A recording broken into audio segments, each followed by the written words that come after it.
Just Books Podcast, Episode 2. Daisy's Chain, hello, and welcome to this podcast. Last week I introduced myself and told you about one of my favorite books, Andropov's Cuckoo, a story of love, intrigue, and the KGB.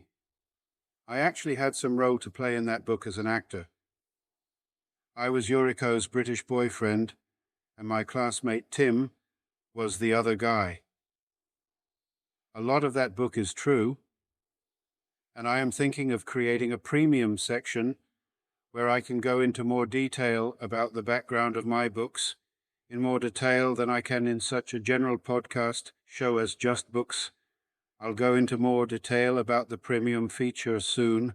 I have also started to publish a trailer so that readers can prejudge whether a podcast requires their immediate attention or can with a little. This week's book is Daisy's Chain, a story of love, intrigue, and the underworld on the Costa del Sol. It is part of the Costa del Sol collection and somehow has a similar subtitle to Andropov's Cuckoo. I wrote it during the time my wife and I were living in Fuengirola, Andalusia, Spain, which is on the Costa del Sol. 30 kilometers to the south is the infamous town of Marbella, the rich person's playground in the area. The marina is awesome.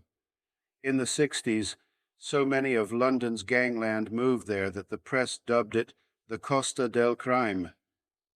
The reputation has stuck, and Marbella is now one of the places to go on holiday for the rich and trendy.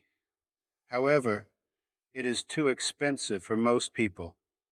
So Fuengirola and its suburb, Los Boliches, are nearby, cheaper alternatives. I had been to the area many times before we went to live there, and so had heard dozens stories, legends and myths about the previous infamous British underworld inhabitants such as Freddie Foreman, who was associated with the Cray twins and was dubbed the godfather of British crime. In fact, the third Cray, Charlie, also lived there. Many expats on the Costa have anecdotes about Charlie. There are plenty of videos on YouTube about Marbella. So with all this info buzzing around my head, I wrote Daisy's Chain. However, it is completely fictitious and so are the characters in it. They are not even based on real characters, although the places and some of the bars and clubs mentioned are or were.